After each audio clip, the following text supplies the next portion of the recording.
it's very, very important for us to realize that we don't need to go through life alone. We don't need to carry the weight of the world on our shoulders and do it all alone. We don't have to. We might think we do. We might be programmed to think, no, I've got to do this on my own. But I mean, there must be something common, right? Where they are at a certain stage and they say, hey, I think I need to talk to someone. I need someone to listen to me. Even with coaching, for example, I mean, if you look at, successful CEOs, you look at athletes, people who are really thriving in their fields, most of the majority will say that they have life coaches. So it's to help you just push out of, your comfort zone and help you to get to that next step. What is that one piece of advice that you'd give to someone who's looking to start in this particular field? I can be a life coach and make a successful business, and I'm going to get loads of clients and make loads of money. And then I think a lot of people end up getting really, really disappointed.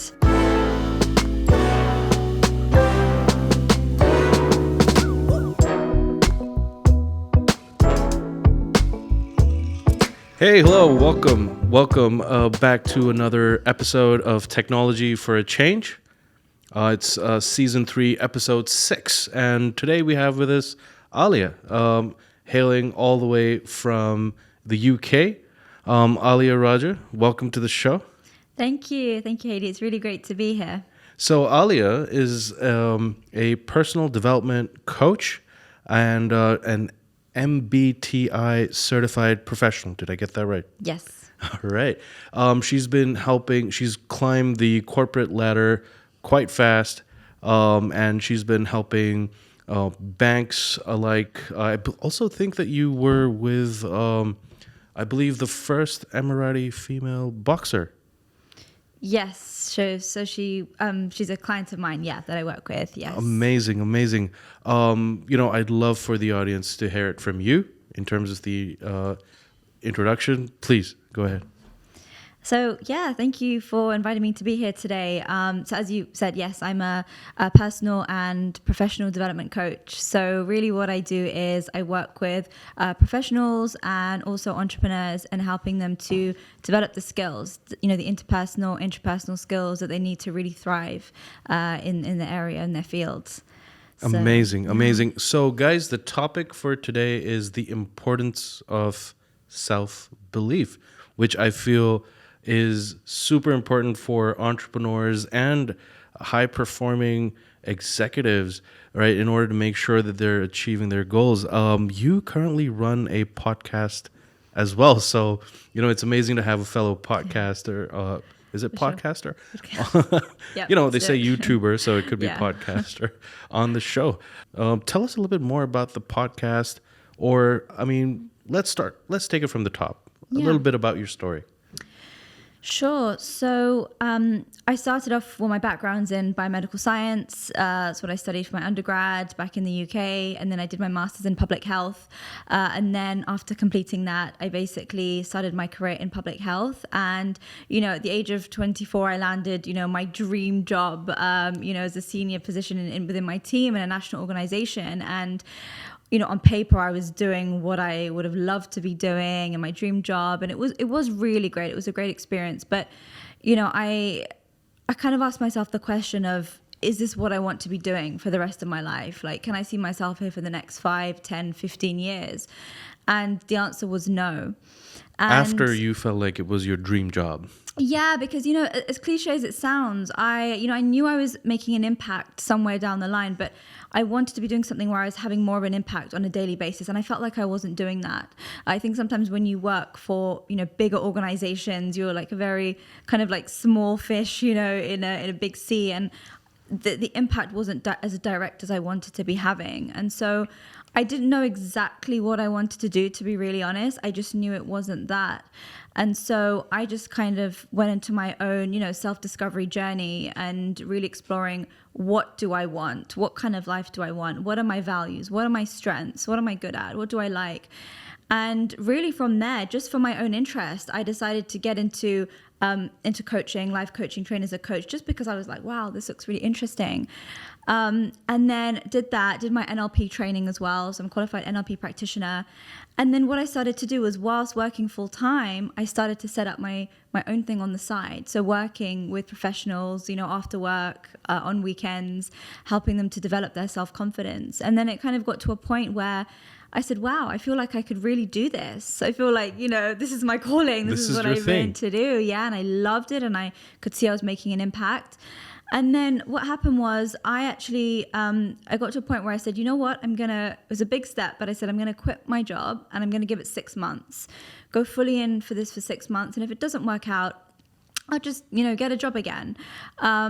And during that time, I came to visit family in the UAE for 3 months. This was, 4.5 years ago. So I came for 3 months as for a visit, work remotely. But then during that time, I realized, you know what? There's really a space for what I do here. And then I started to explore that. And it's been, 4.5 years now that I'm still in UAE and building and just doing what I love. What made you think that, yes, there is potential here in that function? So it was really just, it's funny because I would just have lots of conversations with people. I would go for coffee with people, really reach out to people, go to events and meetups. And I would actually ask people if there would be an interest in what I do. And a lot of people said no. They were like, I don't think that's going to work here. I don't think people would pay for coaching. I don't think people understand it here. No, they get it in the West, but over here. So hearing that, I was like, okay, challenge accepted. It kind of excited me in a way. And I decided because I would run workshops in London on confidence building. So I just decided, you know what? I'm just going to run a workshop here for women on how to build their confidence. So found a space to do it in, put it on, social media. And to my surprise, a whole group of women came, they loved it.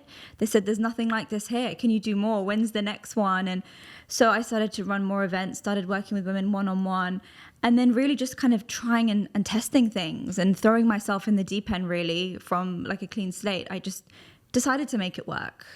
And how is it, like who coaches the coach? Like, how are you sustaining your mindset? I mean, coming from, your dream job, the corporate, growing on that corporate ladder, how are you able to kind of stay cool, as they say, during that phase? Yeah. Well, obviously as a coach, I really see the power and importance of coaching. So I've always had my own coaches as well. And I worked with a really great coach at the time called Thomas Fitoka. And this was at a point where, I was still working and I said, this is my dream. Like during that conversation, we really mapped out like what my dream is. And I told him, I'd love to be, empowering people one day and running events, running workshops. And this was all a dream back then. This is something that, I couldn't see, tangibly, but had it in my mind. And from that and that conversation, I realized, wow, if I can say it out loud, I can make it happen. And so really it was from working with my own coach that I started to push through, build my own confidence, work on my limiting beliefs and do what I'm doing. So I always had my own coaches and mentors. All right. So how do you define personal development or life coaching? Like what is your take on it? So personal development really is about you as an individual. First of all, it's very much about self-awareness, like developing self-awareness. And, life is very busy nowadays. We're just kind of running from, task to our jobs, then family, personal life. And so it's really about having the space to kind of pause and just reflect and getting to know yourself. And then with that, asking yourself the questions of, is this what I want my life to look like right now? Am I on the path that I want to be on? What do I want in life? What are my strengths? What are my weaknesses? What are my goals? Like, where do I want to be in a year's time, in 2 years' time? And then I like to think of it as alignment. So really figuring out what you want in life and then actually asking yourself, well, what are the skills that I need to develop within myself to help me get there? Maybe I need to really develop self-confidence, self-belief. Maybe I need to learn how to manage my time more. Maybe I need to learn how to build my social skills. So it's really about within yourself understanding, what do I need to develop? So that's the personal development side of things. And then in terms of coaching and life coaching, this is, what I do is I provide that space to people to have those in-depth conversations. Because if you think about it, how often do we really have conversations with people where someone is just listening to us? And I mean really listening. We think we're listening to people, but most of the time we're not. We're just, speaking back. And yeah, I agree, So really providing that safe space for people just to let everything out. And essentially hold the mirror up, because we have blind spots, right? So Absolutely. as a coach, I help people, I hold the mirror up to them and I help them to see what they necessarily can't see themselves. And, help them, it's really about powerful questioning. So helping them to, kind of unravel the layers and get deeper and deeper within themselves, and helping them to realize that, they have all the answers. Absolutely. And through coaching, it's getting that and helping them to identify what they want. So it's really about identifying where you are now. Where do you want to go? And okay, what are the steps needed to help you get there? So that's really what coaching is about. Absolutely. It's about, asking the right questions, of course, pertaining to that specific life or social science of life, if I put it correctly. Listening definitely is an art. I mean, we listen to either just respond, but not really, it's like, people listen to just answer, but they don't listen to really understand and get there. And I mean, dealing with a lot of entrepreneurs, I have to ask them the right questions in terms of, what it is that they're looking to do, what their objectives are, what impact does it create, what problems are they solving.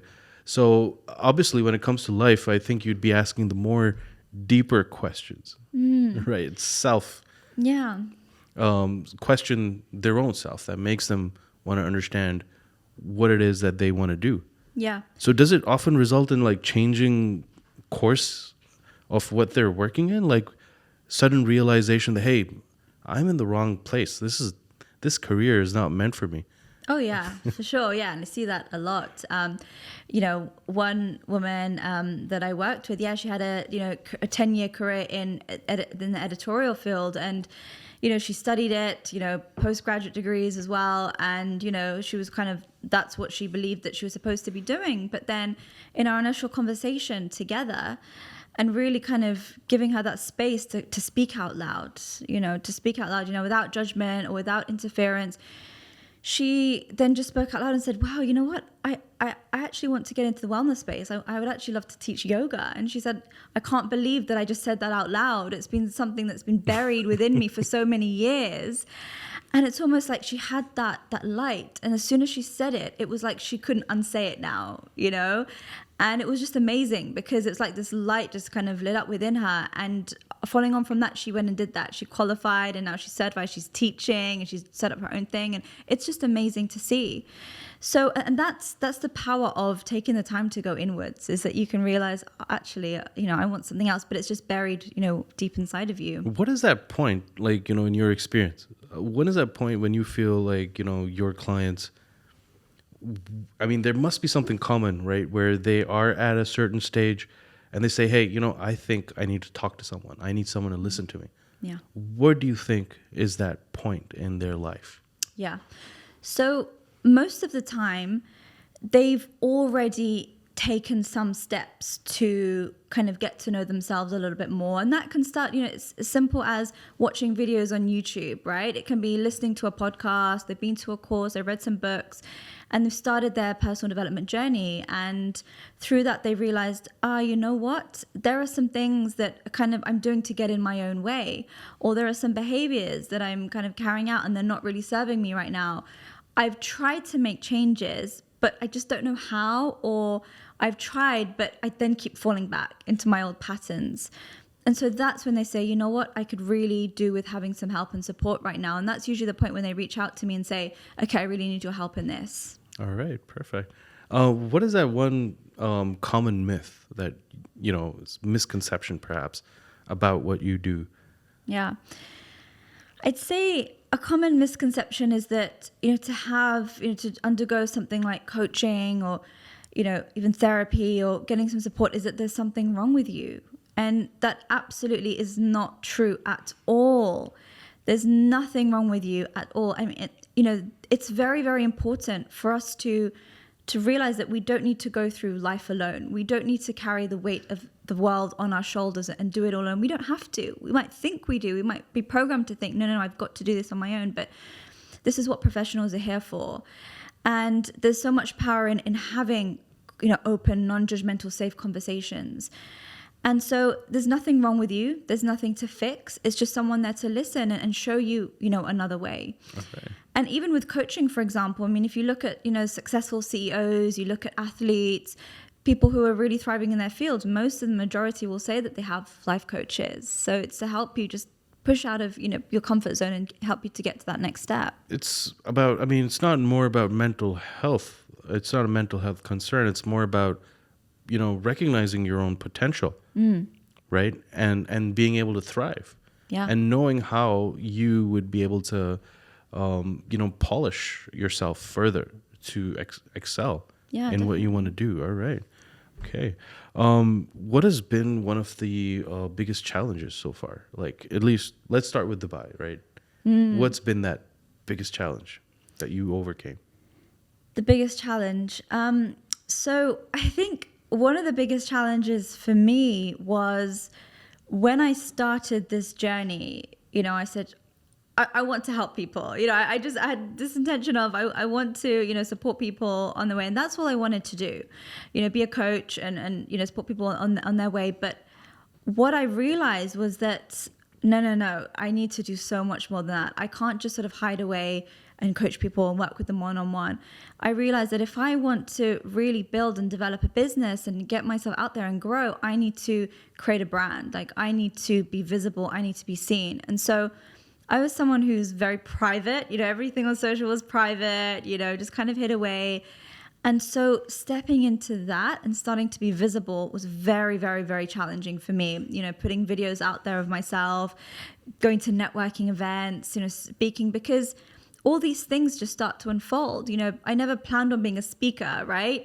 These things just kind of happen along the way. And then you need to constantly evolve. I think Absolutely. It's that journey of, you've realized that you've got to evolve. Like, who you are needs to catch up with what you want and where you're going. So I think that kind of internal, within myself, that alignment and really realizing that it's not just about hiding away and making impact. I've got to be seen. So for me, that's been one of the biggest stretches along the way.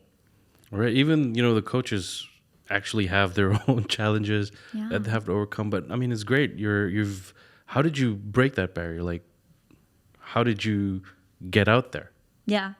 Well, I mean, as someone who teaches confidence, I realize that I have to walk my walk, right? Practice what you preach. Exactly. Kind of practice situation. What you preach. So I can't be, telling people, yes, you've got to build your confidence, do things that scare you, but then really I'm hiding behind a screen and not doing that myself. So that was one of my biggest motivations, was that, well, I need to constantly be getting out of my comfort zone. And I stopped making it about me. That's the other thing. Because if I'm there obsessing over how I look and what people think of me, and it's such a shame because I have such strong messages to share with people. I can really make an impact on people, but I'm not doing that. I'm holding that back. And so I think it's kind of moving and shifting from, no, it doesn't matter. Like, focus on what's important that helped me to keep moving forward. Absolutely. Great. So is there any particular niche that you've identified, or, does it vary from, the lady that you mentioned, your client that you mentioned was, wanting to go into wellness? Is there a particular niche that you've identified for yourself? So I think really I've always been in the space of working with professionals and helping them to build the confidence really to work their way up in their career. So it's people who are naturally motivated. They're ambitious, they're driven, and they want to succeed in their area. So that's always, for the last 5 years, that's always been who I've chosen to work with. And I think as a coach, you need to choose who you want to work with. I think if you try to work with everyone, you're going to end up working with no one. So being really clear on who you want to work with, and then, delivering your message in a way that speaks to those people. So I think, you also attract who you are. So I think, the clients naturally that gravitate towards me are also kind of like very ambitious, they're into kind of like fitness and wellness and having different interests and also, not taking themselves too seriously, which I also think is, important in life. So it's all these different kind of characteristics. I think you kind of, attract people who are similar to you. All right. You mentioned that, it is quite lucrative and there's potential for what you do here. What is that one piece of advice that you'd give to someone who's looking to start in this particular field? Yeah. So first of all, I'd say, I think people kind of think, oh, this space is so glamorous, right? I can be a life coach and pick a successful business and I'm going to get loads of clients and make loads of money. And then I think a lot of people end up getting really, really disappointed because it's not as easy as it looks. And I think people also have this misconception that, yeah, I'm really good at like giving advice. I like listening to people giving advice. I'd be a great coach. But coaching isn't about giving advice. It's very different. And so, if you are in it just, for the money or because you're like, oh, that looks cool, I would say this probably isn't for you, because in order to do well in this field, you need to be really passionate about it, because it takes a lot of work. It really, really does. But I think if you're passionate about it, it's what keeps you going. And you'll get a lot of knockbacks. You'll get a lot of rejections. You'll get a lot of challenges. There'll be a lot of like, I don't know if this is for me. This is really hard. But, it takes time. I think that's one real thing, is that if you want to succeed in this, you need to constantly pick yourself back up, right? Absolutely. If something goes wrong, it doesn't mean this isn't for you. You just constantly have to be adaptable. You have to be flexible. You have to think, okay, another option. Always be thinking, with that mind. Right. And I think the mindset is like, you have to prepare yourself for failure. You have to be ready for failure and embrace it, not be afraid of failure. Otherwise, you won't really be able to take that first step. Yeah. Right. So we usually say, fail fast. Yeah. So you learn, you can iterate, quickly adapt to, why you're failing. There's got to be another way to basically go about with that. Yeah. Is that so? Would you happen to have did you come across any creative way, or I would say a productivity hack for entrepreneurs? Would you have something you'd like to share with our audience? I think having a powerful morning routine is life-changing. How you start your day makes the biggest difference to how the rest of your day goes. If you just kind of like wake up, you're lying in bed, scrolling through emails and messages, your mind is like overloaded before you've even gotten out of bed, right? You might get something that's causing you stress and your day's already ruined, right? So, really fuel your body in the morning, your mind, your soul, your body, get active, move in the morning. I like to also do some meditation in the morning. I like to do some exercise, really have that sacred time for you that you've poured into your own cup. Because as an entrepreneur, you're giving a lot. Like, you're giving energy, you're giving time, you're giving value, whatever it is, we're in the space to give. And so you really need to first start the day by giving to yourself. So work on creating something that in the morning you're like ready to go. You have that energy. Yeah. They say make your bed first. Yeah. But yeah, it's more definitely. about, emails, getting overwhelmed with emails or even social media. Jumping onto that right away, I think is pretty bad. I think you should be able to give at least 1 hour, before you go to bed or even after you wake up, I feel. So when it comes to entrepreneurs, and, considering how challenging it gets for them, do people come to you with sometimes expressing mental health issues? I know but I just wanted to jump back on that a little bit more. So mental health is a little more different than, is not believing in yourself and a mental issue. Like, that just popped up in my mind. Yeah, no, it's a great question. So they do. And this is why I have an initial call and conversation with whoever chooses to work with me, because it's very important to see if we're a right fit. Just because someone says, hey, I want to work with you, it doesn't necessarily mean that, we're going to go on this journey together. It's very important for us to both see if we are a right fit. And so this does come up. And sometimes I do say to the person, I think it's better for you to work with, either a therapist, a counselor, psychologist on this area, either first or alongside. So this is, I'm very clear with, well, I'm about helping you with these areas, like the confidence at work, self-belief, the motivation. I can help you with these things. But these areas, I think it's best that you see a professional who specializes in this. And so a lot of the time with my clients, they are either seeing a therapist on the side, psychologist on the side, and then I help them with other areas. And the thing is with mental health is that it's really about maintaining your mental health. We should not allow ourselves to get to a point where we've reached complete overwhelm, complete burnout, the stage of wanting to give up before we then think, well, now I should go and speak to someone. Now I should take care of my mental health. It's ongoing. It should be a maintenance. And, if you are someone who is, very busy, you're a very busy entrepreneur, you're a very busy professional, these are the ones who say the most, I don't have time. But if you look at it from a work perspective, a productivity perspective, if you have a healthy mind, there's research showing that you're, a lot more productive, your memory's better, your concentration is better, your social skills are better. So these things are very important for your work. So actually it's going to help you with your productivity. So it's really about prioritizing your mental health. It's an ongoing journey, not just when about to collapse. So you think that, this is, of course, important, and I definitely see the value in that. So are they trying to avoid burnout by making sure that they're maintaining this?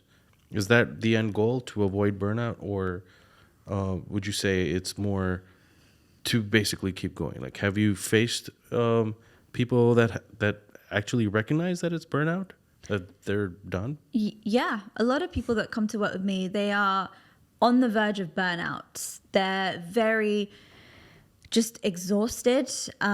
They just feel stuck. There's low energy, there's low motivation, and you start to notice as well where the other areas of your life start to fall at the bottom.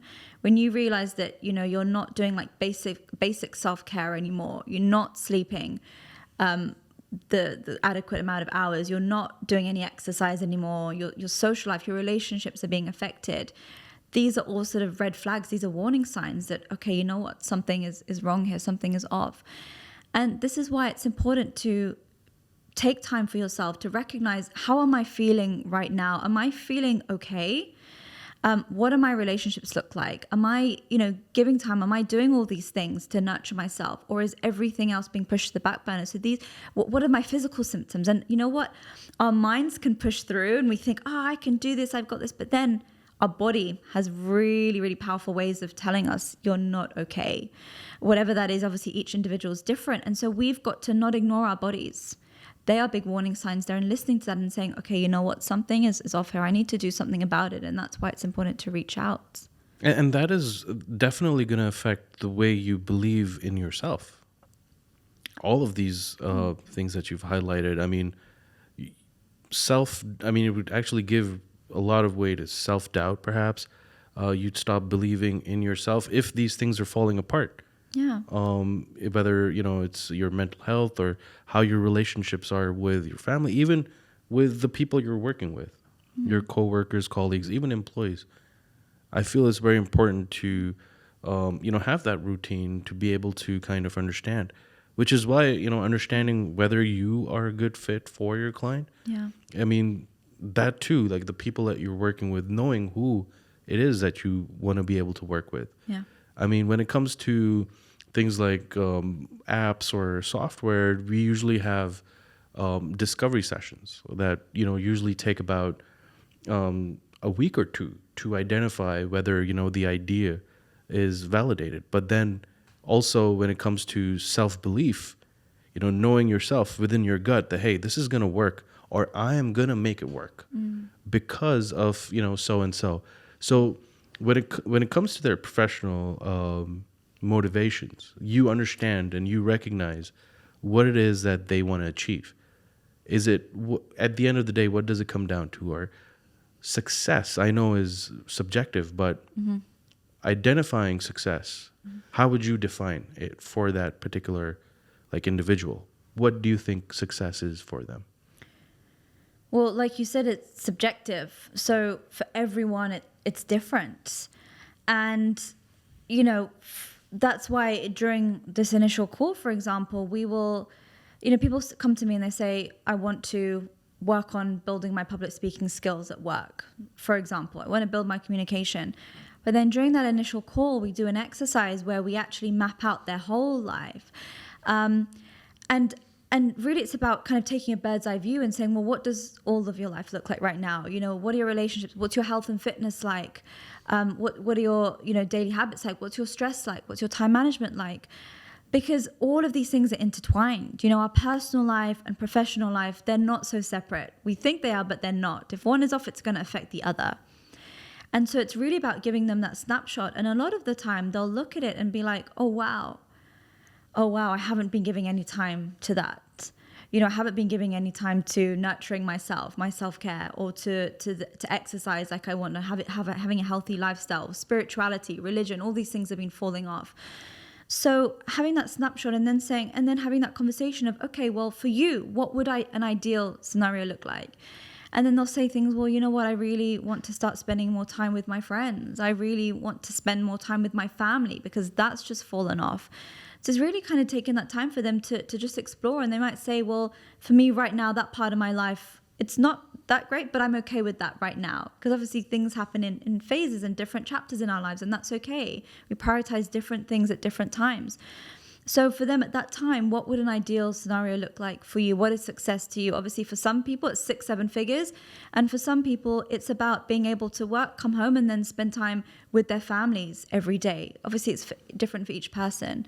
So it's getting them, because a lot of people don't even take the time to figure that out. So for each person, helping them to identify that first. Absolutely very important to identify what it is that you want to achieve. Yeah. I mean, they feel like, hey, this definitely feels good, like earning this money, but then again, there's something missing there. Yeah. Or how would you really define, success? What is that one thing that you'd want to change within the industry? At least let's talk about the UAE market or Gulf in particular. Is there something that you identified that you want to change? Yeah. So the thing is with this industry, and I've seen a big change within the last few years in the sense that, I moved to the UAE about 4.5 years ago. There wasn't too much of this. Obviously, there was a bit. There were coaches, but I really think that since the pandemic, there's been a huge rise. And that's really from people, saying, one, I want to develop new skills. I want to do more courses and training, and people going inwards, reflecting inwards and saying, oh, wow, this is really great. I want to be able to impact others as well. So there's been a huge rise in the personal development field. You see so many more workshops and retreats and coaching, which is wonderful. It's great to see. On the other hand, this isn't in the coaching, obviously therapy and all that's different. In coaching, it isn't a regulated industry, which means that, people, unfortunately, this is feel a bit controversial, but, people are calling themselves coaches without having the proper qualifications, the proper education, and, people thinking that they're qualified. I can give advice, or I have knowledge in this area, or I can just help people. And the thing is, I think in order to be a really good coach, you need to have really gone in and done the inner work yourself. And no one is perfect. I'm not saying there's a destination, absolutely not. But I personally believe that a very high level of self-awareness is important in order to be able to be good at what you do. Because if not, what can end up happening, and unfortunately this happens in the sense that I think some people want to kind of bypass this and say, you know what, I really want to help people, which is all great, but avoiding doing it on themselves first, getting to know themselves and saying, maybe if I help other people, I can almost help what's going on within me. But the thing is with that is if you don't have that real high level of self-awareness, what can end up happening is that you can end up projecting your own judgments, your own insecurities on other people without even realizing. And unfortunately, this happens. And I know this because people then end up coming to me kind of scarred and having had a bad experience with other coaches, people in the field, and saying they really judged me.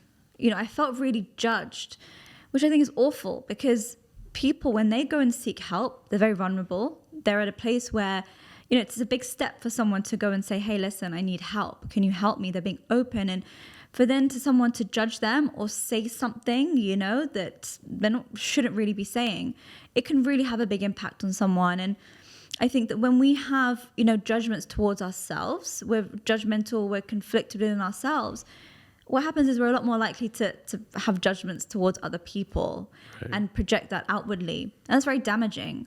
So I think that it's very important if you're about to embark on this journey, you really need to have really gone through your own stuff, work through your own stuff, and be able to see yourself both internally and from an outside perspective as well. How do other people see me? Have that external self-awareness as well, not just what you think, you are. Right. So it's more like you would want this space to be more open, more welcoming, non-judgmental. Yeah, I think... how could you change? How would you start taking steps to do that? So, as I said, I think it's just more for each individual, coach, just to be dedicated to their own personal growth and personal development journey as well. And trust, there are a lot who are doing that. I'm not saying they're not. They absolutely are, which is amazing. But I think just ensuring that is an ongoing, journey as well. And being very, very conscious that when you're with someone, it's all about that person when you're in that space. Because being a coach is not just about listening to someone. There's so much more to it. You have to be very, very self-aware, even of how this is active listening as well, isn't it? You've got to be very aware of how you're coming across, how you're making that person feel. And I think it's very important as a coach, a very important skill you need to have is warmth and empathy. Really being aware of how other people feel in your presence. If they don't feel safe around you, they're not going to have that trust. If they don't trust you, they're not going to be able to open up to you. And if they can't open up to you, then they're not really going to be able to make those changes. So really just investing in yourself and your growth and your own awareness, I think there's definitely a gap there. Definitely. That makes me think of perhaps my last question in terms of being able to, as a coach, avoiding projecting your own insecurities, your own judgments onto your clients. What role do you think technology could play in this space? Yeah. So, technology is amazing. We have so many resources now that are out there. Obviously, we have so many apps that can help people with coaching, with accountability, with motivation. Obviously, we have social media as well, and we have so much community. I think that's the power of technology as well. I remember during the pandemic, I did a lot of workshops, masterclasses online. I created an online membership as well, which is online. That's when we had a community going. So I think it's a really great first step. And some people don't want to be seen or be visible, but there's so much they can do, kind of using technology to get that support. With technology, I was just thinking as you were speaking, we have machine learning, we have artificial intelligence to be able to identify, what really works. Obviously the sample size for that is going to be huge. It would need a lot of data to learn, but I feel like it can create that impact. Obviously under, I think, human supervision, being able to see whether the algorithms are working right. But there's definitely a lot that's going on. Facial recognition is now able to track, emotional states of people and be able to kind of suggest that accordingly. I think that is definitely the next step. But until then, I feel like we need a lot of people, more people like you to be able to guide and help professionals achieve their goals, entrepreneurs, and even MNCs. So, hey, I think, I do have a lot of questions, but it's going to go on and on. I really appreciate your time, Aliya, for, making it here. And I hope, definitely going to be highlighting some of the key takeaways from this. And I look forward to, future collaboration. Me too. Thank you so much for having me on here. It's been a great conversation. It's been a pleasure. Thank you so much. All right, guys. Thank you so much for watching. We will stay connected and stay curious. This is Technology for a Change. Hady Shaikh, your host, signing out.